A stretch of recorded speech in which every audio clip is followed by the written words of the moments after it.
Well, now on BBC News we have a special edition of Hard Talk with Stephen Sacker, who's in Scotland.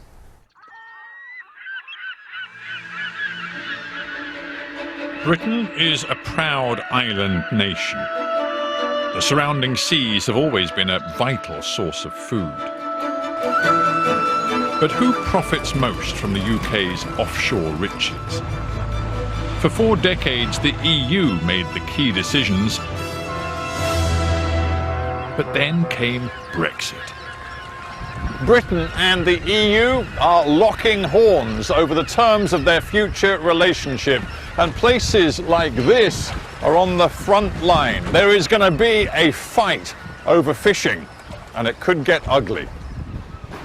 Prime Minister Boris Johnson says he's taking back control of Britain's unrivaled marine resources. In France, they respond with talk of seaborne confrontation and economic retaliation. Could fishing sink hopes of post-Brexit collaboration?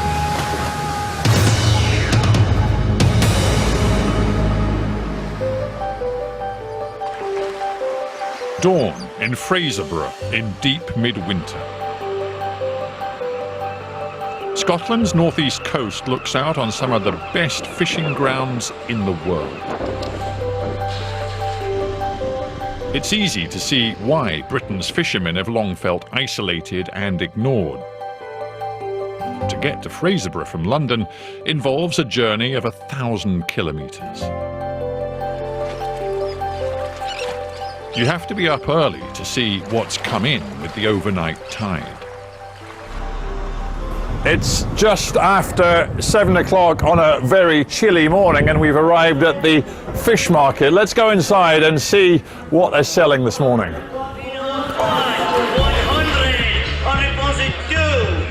This morning, supplies are limited, so bidding is sharp, prices high. These fish will be on dinner tables in London and continental Europe within 24 hours. 901 box, 902. Business may be brisk, but the mood is far from buoyant. The local fishing fleet that supplies this market has halved in size since Britain joined the EU. Just describe to me how this market works. We sell haddock, whiting, cod in one sale, and all the what we call rough. After that, monks, megrams, anything else goes in the second sale. What kind of sale was it this morning? How much fish was around, and what were the prices like? Just over 400 boxes. Prices were good, yes. Probably because of the track of weather we've had. There hasn't been much fish, so the price is good.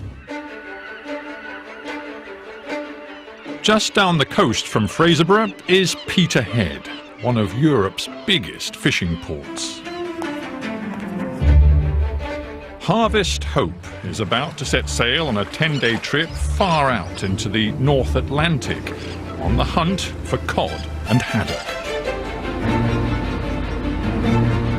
Sid, wants to come aboard? It's a big trip. How far offshore are you going? We're going to be going as high as almost 300 miles west. Wow. In Rockland. Well, it's out in the Atlantic. How many days is that? Hopefully 8 days, but no more than 10 days for the quality. Keep the quality. And do you need to go that far to find the best fish stocks? Yes, it's lovely haddock we catch there, but it also keeps us out of the North Sea. It reduces the effort in the North Sea, and because the cod quota has been cut this year, we have less time to spend in the North Sea. The amount of fish skipper James Stephen can catch is controlled by quota, and under the EU system, 60% of the quota for fish caught in UK waters belongs to non-British fishermen. James, where are we going now? We're now going down to the accommodation. All right, well, I want to see this because I want to get a sense of how you guys live when you're on a 10-day trip. You've got to get used to these stairs. Well, it's easy for me. And you want us to go in here? Yeah, let's have a look at one of the cabins. So, this is it, sleeping quarters. Sleeping quarters for the next 10 days, 8 to 10 days. It's, well, let's be honest, it's cramped. Well, it's what it is. It's what it is. On day 9 and 10, are you getting pretty fed up being in here? Yeah, well, I am now at my age. James, I know that you've been in the fishing business a long time. What does this phrase that so many fishing people echo from Boris Johnson of taking back control, what does it mean to you as a fisherman? To me, taking back control is more important than taking back quota. The fishing stocks are moving further to the north. There's more and more effort now going into the UK basin. I would say at least 50% increase in the last 5 years, and we have to manage and control that effort, or I think we will see the finish of our industry. So what your contention is that the 65% or so of fish in UK waters that are currently taken by European, EU fishermen, all of that should go to the British, that there should be no European fishing in British waters? I've never said that, and I don't think that would be correct. They have a right and entitlement to also fish in our waters, but at a favourable share. We were done an injustice in 1972 when Ted Heath took us into the European Union. We were sold down the river. All we're asking, or I'm asking, is that injustice is reversed. So what represents justice to you? I would like to see a bigger share of the stock. How much? We only take 35% of our economic zone. I would at least like to see that doubled. If you go to Norway, they take 85% of their stocks in their water. If you go to Iceland, they take 90%. Yeah, but hang on a minute, James. If you did that, if you doubled the amount or the proportion of the fish in UK waters that was taken by UK fishermen, you would be destroying the livelihoods of many French, Belgian, Dutch and other European fishermen. The Europeans aren't going to tolerate that. I don't care. Take a look around this coast. There is a fraction, and I mean a fraction of the industry. There used to be 450 boats at least from the northeast corner. Now there are only over 100. So we have seen our coastal communities decimated, disappear. All we're asking is we get some of it back. When it comes down to this negotiation, what is your message to the French, for example? The French fishing minister said the other day that unless the status quo is maintained and the access for French and other European fishermen is guaranteed in UK waters on pretty much the basis it is today, if that's not the case, then not a kilo of British fish will be sold in France. What do you say to him? Well, not a French boat will fish in UK waters if I can't get a kilo of fish into France. Simple, tit for tat. That sounds like open economic war on the sea. So be it.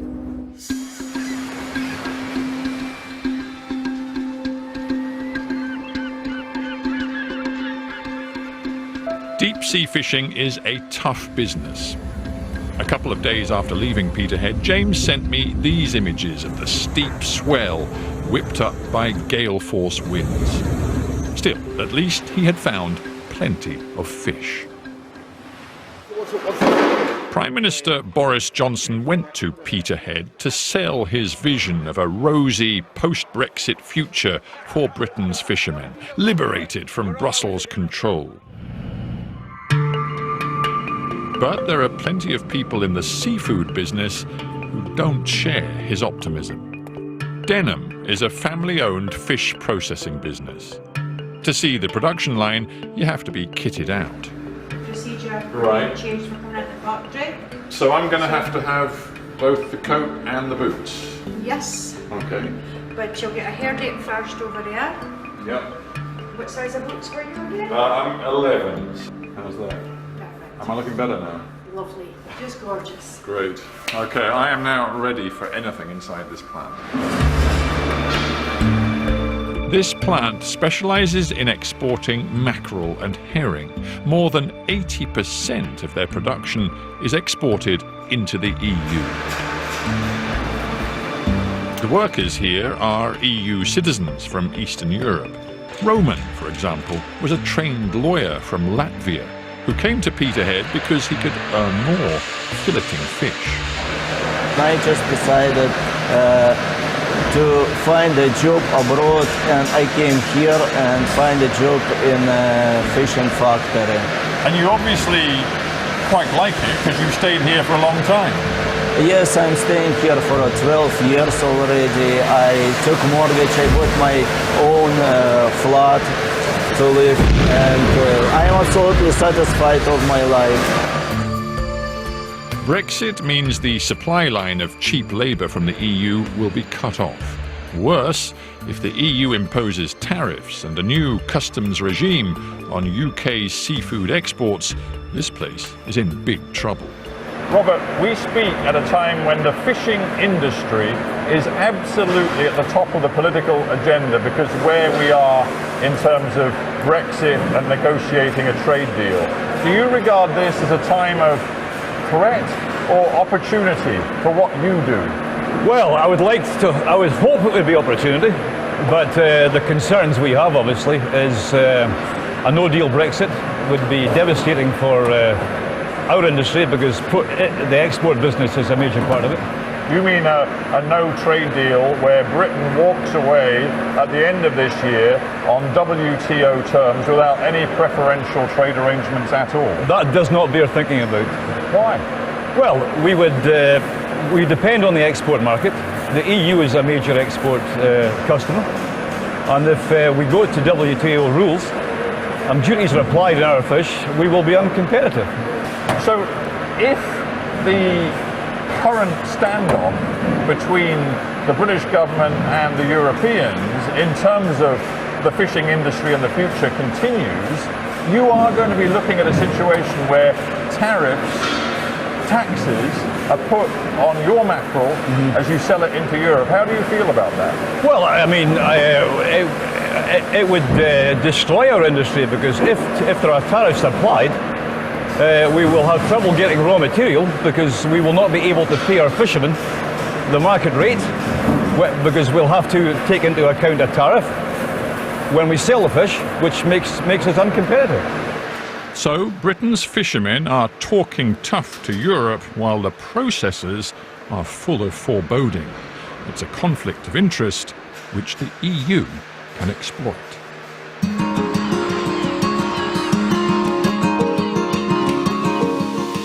Boulogne-sur-Mer on the north coast of France is separated from England by just 20 miles of water. But Brexit is creating a different sort of distance.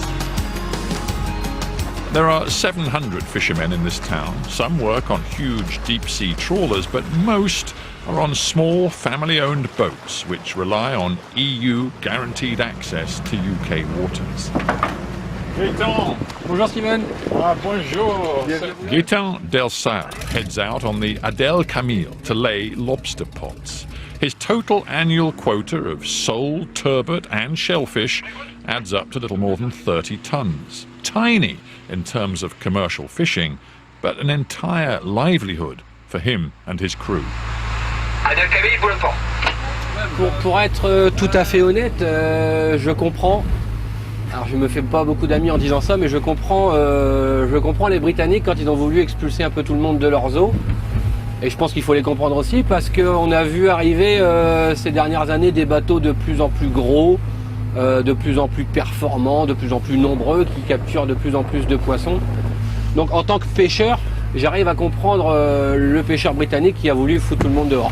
Mais moi ça m'arrange pas parce que je vous dis, moi si j'ai plus le droit d'aller dans les eaux britanniques, je suis quasiment condamné à mettre la clé sous la porte.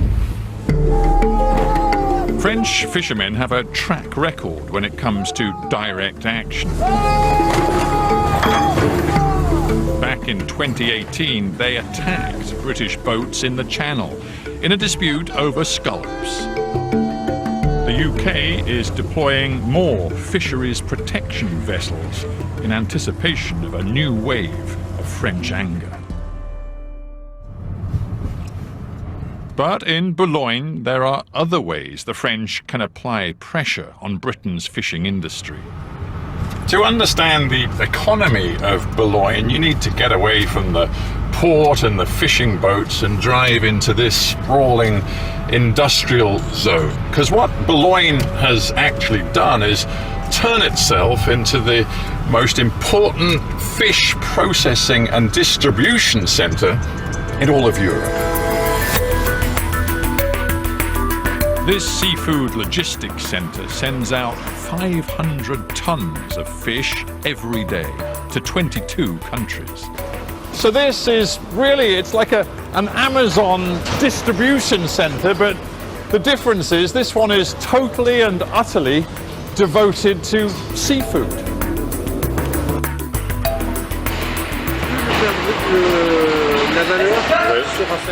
As boss Philippe Lemaire showed me, truckloads of British seafood pass through here every day. Mais pour nous, nous avons déjà 22 pays qui rentrent tous les jours. Nous avons déjà 22 pays qui rentrent tous les jours. Oui.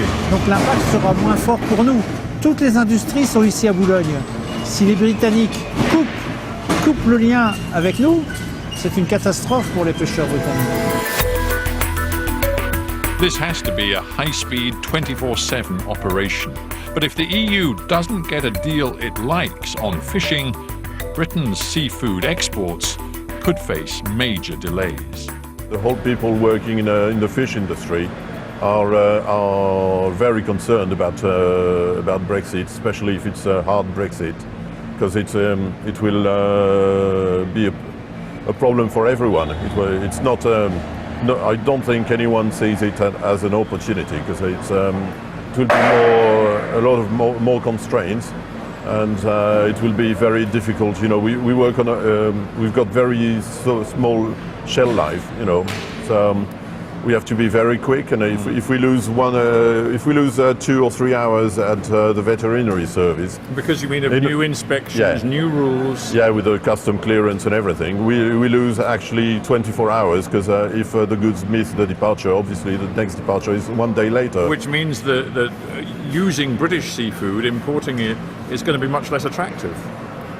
Well, obviously, yeah. The price will be very expensive as well. If all these controls can result in you know, for small loads, it would be more than €1 per kilo extra, and obviously this will make the products really unattractive financially. Right now, the UK and the EU are indulging in high-stakes brinkmanship over fishing. And the French seem to think they hold powerful cards. We are in a tough negotiation. And yes, fishing is the first dossier on the table. And unfortunately, I mean, it's not possible, you know, for the French, you know, to give up like that, for 2 reasons. Yes, the fishermen, but we know also what their reaction is going to be. What are they going to do? Blockade in the ports. Here, in Boulogne, probably in Calais, which means that will affect the other side of the industry.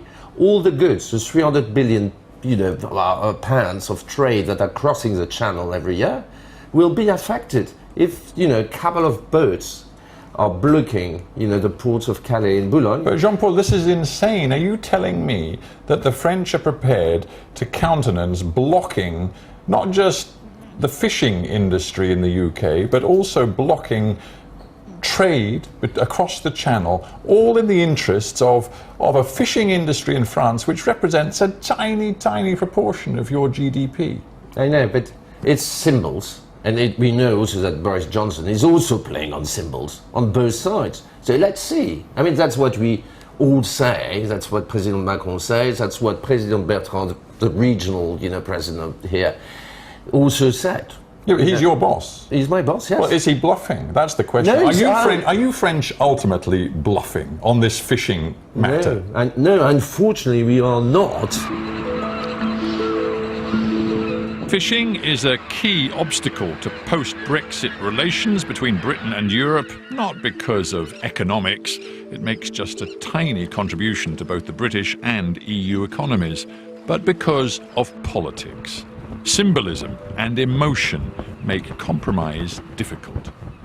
The European Union has said essentially the status quo as it currently exists must be maintained if Britain is to continue to have preferential access in terms of trade to the EU market. That's the reality that this government is ultimately going to have to recognise. I mean, you've summed it up. Why is it in any way fair that 80% of the cod from the Channel is caught by French fishermen? These are shared waters in the Channel. We have our territorial limits. We need the fish back. And then, look, as we do a trade deal, we're not going to say, we can't say to the Germans, well, we'll put extra tariffs on your cars because you want to bring them in. 40% of the German cars are sales in this country are German cars. So fish cannot be, the EU won't want anything else taken out of trade talks and dealt with in a special way, so they can't have fish done in that special way either. So let us be very specific then.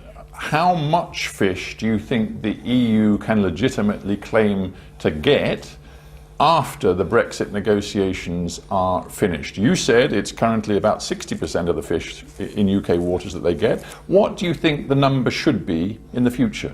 I think the way to do it is look at previous rights that were had right before EU membership, and then do a negotiation with the EU. But give me a ballpark figure, because the Europeans want to know how serious you're being in this negotiation. We are being serious, but we're not going to give any sort of... I mean, when I'm buying something from you, am I going to give you my price necessarily? So, no, we will take back control of our waters, and then we will negotiate with the EU on historic basis. Taking back control, referring to history, none of that is really very helpful.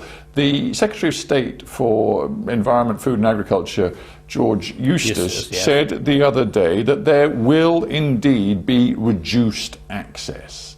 So he's already saying to the Europeans, you're going to have to accept a much thinner slice of the pie. Yes. The only question is, how thin? That's right. Well, I mean, he will say that we will take back, I suspect, in negotiations, all of our fish, right? And then we will sit down and look at what historic rights they might claim and do a negotiation. No, but with respect, that's absurd to say that we Britons have the right to fish all of the fish in UK waters. We have neither the fleet size, nor the manpower, nor the processing capacity to handle that level of fish. It's absurd, and the Europeans know it's absurd.